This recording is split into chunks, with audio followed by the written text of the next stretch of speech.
Good morning everyone, what is going on? My name is Zach and today we have finally, after like 6 months of waiting from Greddy in Japan, we finally have everything that is needed to do the Greddy V Mount conversion on my FD RX7. Now a bit of a backstory, I bought my FD RX7 RS a few months back, and ever since then we have been battling a horrible overheating issue.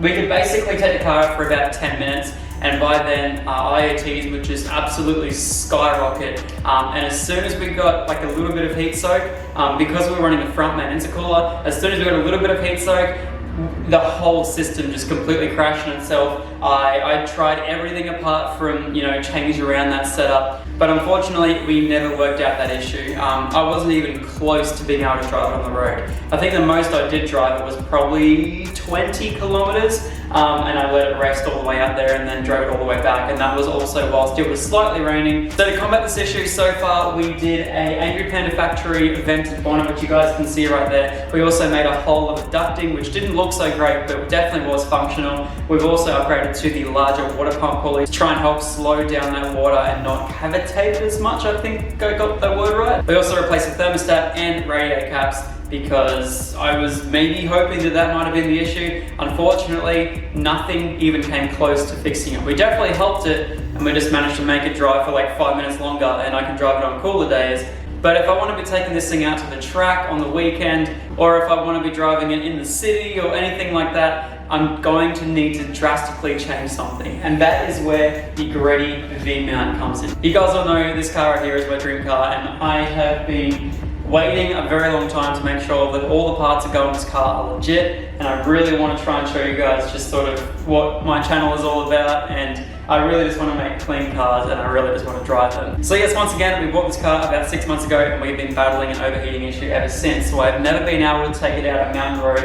I have basically not been able to drive the car at all. And it sucks, it really does suck. So today, and probably over the next 2 or 3 videos, we're going to be going really in depth and installing a Greddy V Mount conversion. Now there is a few guys on YouTube that have done V Mount conversions and have documented it. However, I could never find one for the Greddy V Mount that was actually really in depth and really good at explaining a whole bunch of stuff you need to do. I think there's Sonny who does one, but I think he mostly looks at the kittens that are under his car and doesn't really show much in depth about how this is going to go. I also don't think he got the kit that utilizes AC, whereas I went all out, got the kit that utilizes AC and has all the bracketry to do so, has a throttle body elbow, has a lot of different things about it. So yeah, so I'm going to quickly show you everything that we have right now and where we are starting with the car, because if you haven't watched the last 2 videos, you guys wouldn't have seen us pulling apart the entire thing. So let's quickly have a look, jump into the car and see what we're working with.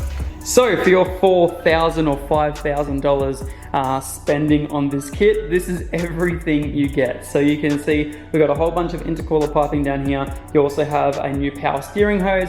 You get your V-mount intercooler, which is beautiful, nice and thick. You also get your V-mount radiator. I believe this radiator right here actually flows in a V shape because you can kind of see the welds at the very top there. I think the cooling comes all the way down through the bottom and then out through the top, which is really going to help with cooling, because my original radiator, I don't even know whether it did that or not, but who knows. Unfortunately, I really wanted the kit that had the nice new filters and also the black silicon. Unfortunately, we don't have that. So we ended up getting the yellow filters, which I will be changing out to K&N filters very, very soon, I think. It also comes with a lot of aluminium shielding and ducting, so that's going to help direct airflow straight through either the radiator or the intercooler. Also has all the hose clamps we're going to need, just a few little plastic joiners. Now it doesn't come with this fan shroud right here, that is why it looks so janky and horrible. I had to make this out of some aluminium, just with a hammer and some luck, and it actually came out all right. It does fit nicely on the Greddy V Mount radiator. I'll show you guys that in a second. We just need some mounting hardware to put that on. So it also comes with some foam. This is going to help seal off some areas where everything doesn't just match up, and it shows it all in the instructions exactly where it needs to go. Also has some tubing. I have no idea what this stuff does just yet, but we're going to find out. Some more foam tape. We also have a few little brackets here and all these here made out of some, decently thick, looks like 2mm alloy. This right here is some tubing for the AC, so it's going to be relocating that right there. Silicone joiners, some more bracketry, and also all of the zip ties that you could ever want. So this is everything that you're gonna need. Now, I'm gonna show you guys what you're gonna need to take out so we can get started on this kit. Alrighty, so looking on the FD at the moment, we've taken out everything that there is. Front bumper's off, intercooler is off, the radiator and the fans and everything are out. I basically took off every single little piece of piping that there possibly could be down here. So the power steering lines are out, all of the coolant tubing is all out, the intakes are both off, everything is completely done on the front of this car. The only thing that is left is the crash bar, radiator support, and this right here, as well as my fan wiring, which I most likely will have to extend to go down to the fans that I have. So that is everything right there. Now the only thing left is to follow the instructions, which unfortunately is all in Japanese. So there is no way that I'm going to be able to figure that out. So anyway, I went on some forums and checked this out. So I will leave a link to this down below, but I don't know if you guys can see this. I don't know who has done this, but there is a Greddy V Mount installation guide where someone has gone through and translated everything from Japanese into, I was gonna say Australian then, but English. If it was Australian, it'd say bloody unplug your battery and chuck it out. Stuff like that. But yeah, all in English, which is absolutely amazing. So follow this guide right here into everything that you need to take out. And then we're going to start by installing the power steering line. Righto guys, so first of all, please, for the love of God, keep in mind that you need to degas the aircon before you do this. I've learned the hard way, those lines hold a lot of pressure. I didn't know this back when I was doing like the first ever started stuff that I did with my car. I had no clue, I was young and dumb. But please, for the love of God, please degas the AC lines properly. I had Craig from Craig's Automotive come out and degas my aircon, so that is all sorted. The condenser is now out and both ends are now plugged. Not only that, but you also will need to do a battery relocation in this car. So I have actually mounted mine up in the boot, so you guys can see the positive line running off there, back into the kill switch, and then goes through the car into the boot. So you will need to do a battery relocation to do the Greddy V Mount. All right, so let's get stuck into it. So for the first step, you guys are going to need these brackets right here. Now these brackets will hold up your new power steering lines, so we'll grab 2 of them. And then you will also need your new power steering line, as the old one will get in the way of all your new tubing. So let's quickly install it. So you will need to bend both these brackets at about a 20-degree angle or so they can actually go in the car. They'll sort of sit like that now. But yeah, as per the instructions, I don't know why they say it, just bend it. Who knows? So attaching this should be pretty simple. If you guys do have the mounting tabs up under here that you actually can't remove, you can bend them parallel with the body. If not, you can completely remove them. So I have the 2 brackets right here, and we're just going to quickly connect up the power steering line.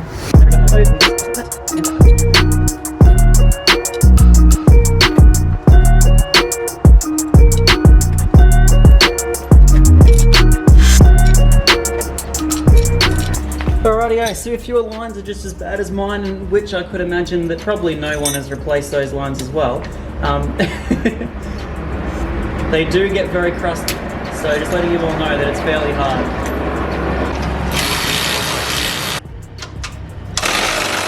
Ideally, this would be a perfect time to top up your power steering, so that way over the next few hours, possibly days of installing this kit, it will sort of self-bleed itself and gravity will work its magic and do everything it needs to do. However, I don't have any power steering fluid at the moment, so that's gonna have to wait until tomorrow.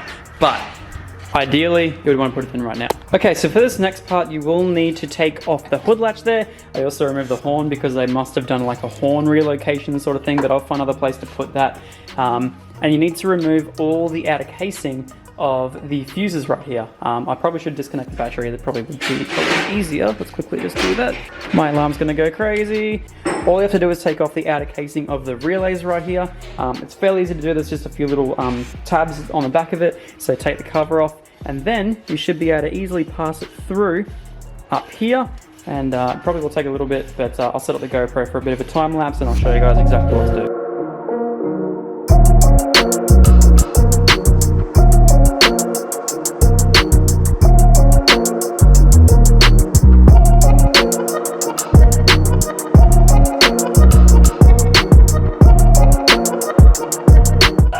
Alright, so next of all, you're going to want to get these two brackets right here, as well as some of the included hardware. By the way, this stuff looks insane. It's all like completely blacked out. It looks so good. But either way, so this one right here is going to be connecting right there, and this one right here is going to be connecting right here. And what this is going to do is this is going to help mount the fuse box just underneath. But before we do that, we want to use that foam tape and go around the outside of this. Now they also say to put some silicone around it. I am not going to put some silicone around it. I'm not going to drive this car in the wet. And not only that, I don't have any silicone, so we're just going to leave that there for now. But we will put some of that foam tape around it. That way there won't be any crazy dust or anything that gets in there. So I'm going to quickly set up the GoPro once again. We'll do a little bit of a time lapse. We're going to connect that bracket there. We're going to put some foam tape around those wires there, and we should be good to go.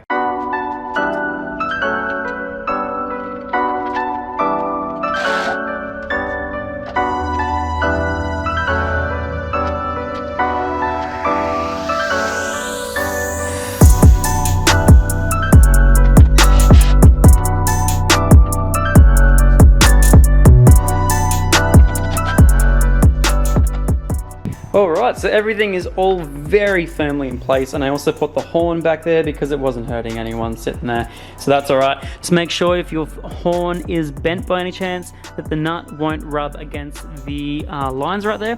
Also, I put a little bit of foam tape on the very edge there. I don't think it's going to be enough, but I will probably go in and change that eventually if I do see it wearing through. I will keep an eye on it. So yeah, those brackets are all good now. So the very next thing to do is to drill a small hole in your radiator.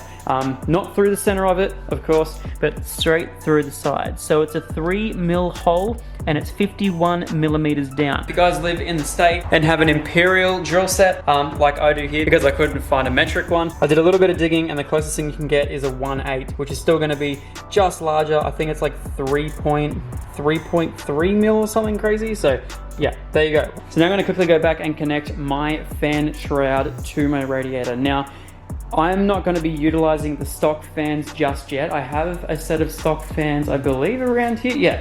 So I have a set of Series 6 stock fans. Now what you want to do is you want to get these 3 small brackets here and get that hardware there and connect those brackets up, fit the stock fans in, and they all bolt into place. Now, not only that, but you also want to be using this over the top to stop any air from escaping. I am personally going to make some brackets that fit between here and my shroud to make that all fit up. And then I'm also just going to be putting a little bit of weather tape just on the side there to try and block off as much air as possible. So I'm going to quickly do that myself.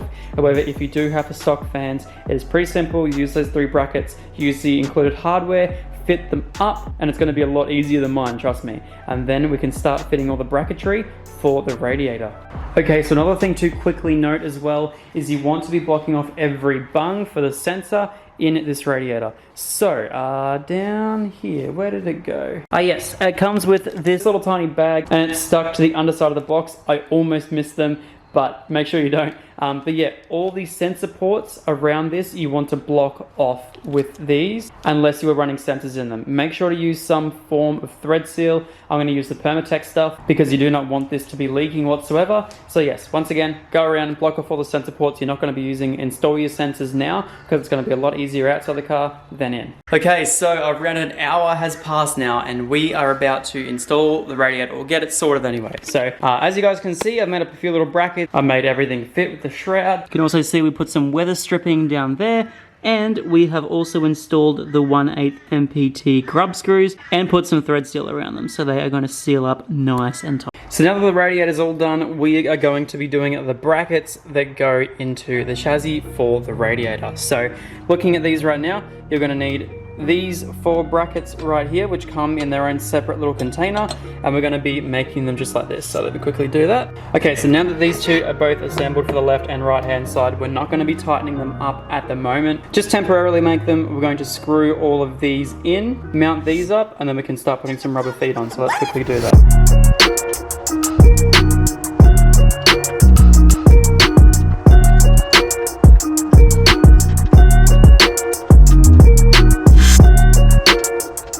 Okay, so it does state in the instructions that you are to use number 5152, which I believe is this one right here.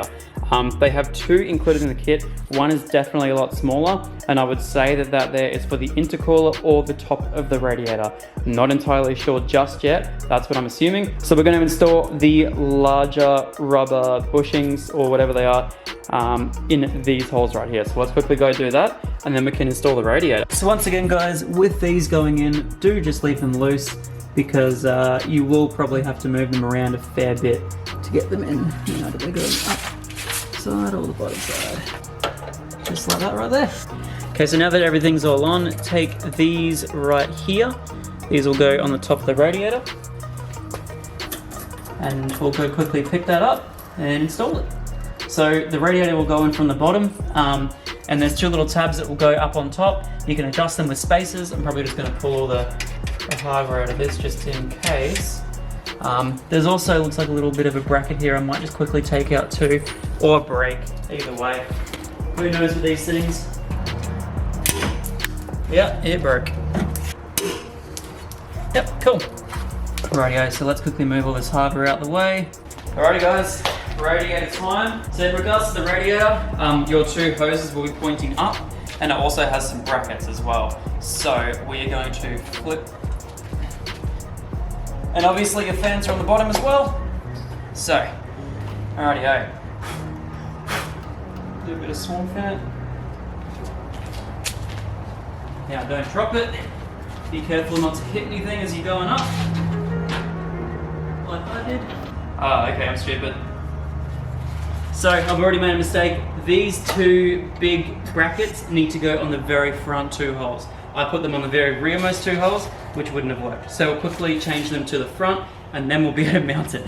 Okay, so when you're moving to the front here, those brackets, this right here is the M10 bolt. The two M10 bolts that come with the kit.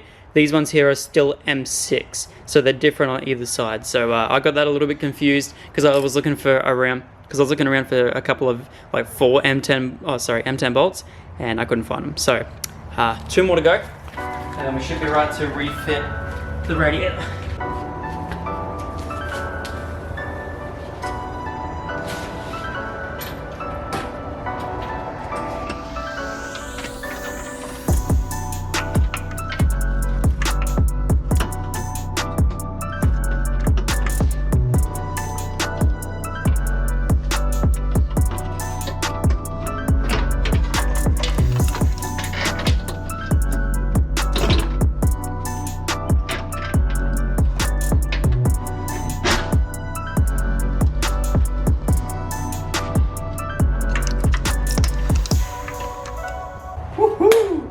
Alright, so grab all that hardware from the top of those rubber mounts,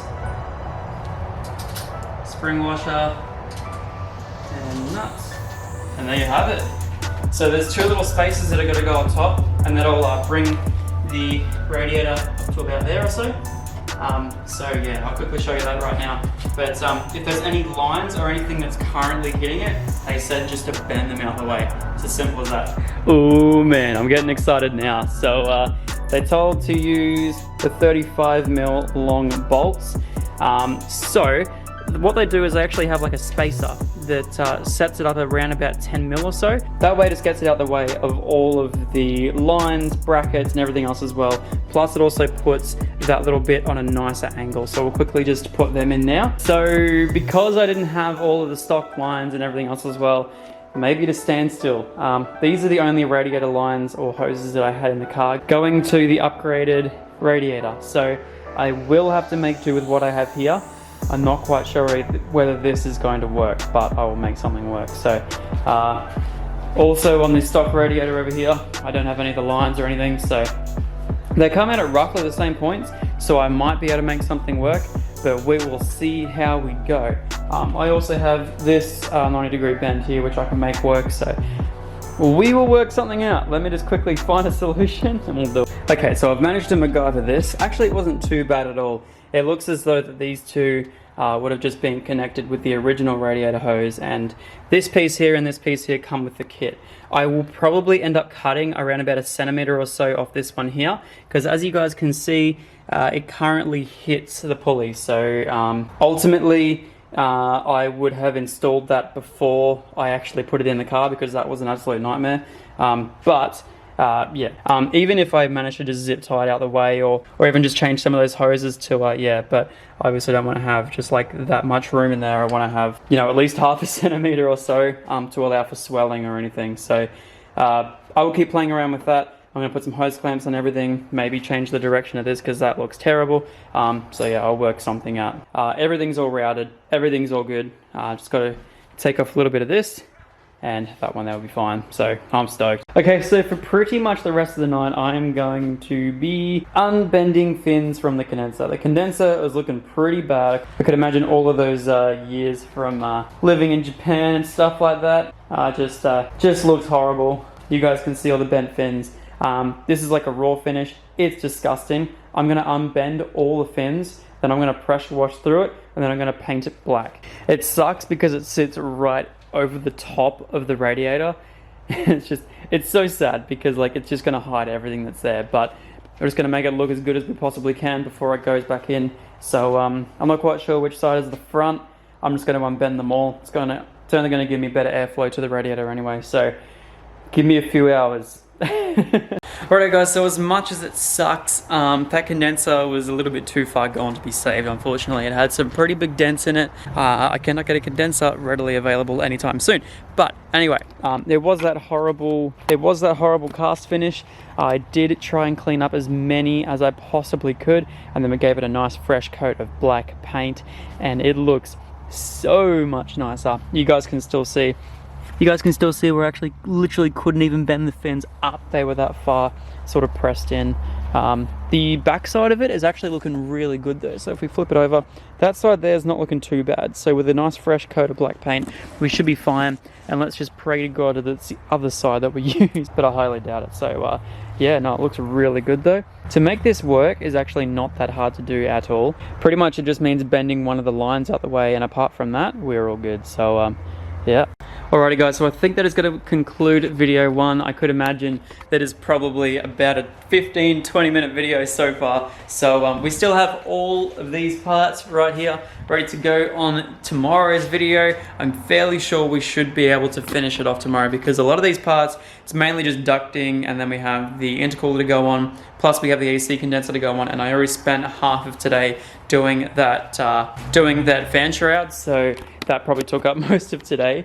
And this is all going together amazingly. Like, nothing has been really hard to get out of the way. The only things I've had to fight so far is the OEM pieces. So yeah, I could imagine that tomorrow there's probably going to be a few little hiccups, but I'm prepared. I have enough time. I have 3 more days off work, so I don't really mind how long this takes because I'm really enjoying it. I've waited way too long for this part, and to be honest, I don't even like to do stuff to my cars when I'm in a bad mindset. So I'm just really trying to enjoy it as much as I humanly can, and it's been amazing. So yeah, for today's video, thank you so much everyone for watching. Stay tuned for part 2. If you guys have a Greddy V Mount kit, I hope I've been helping you guys so far. Stuff along the way that I've learned, also just going directly from instructions basically.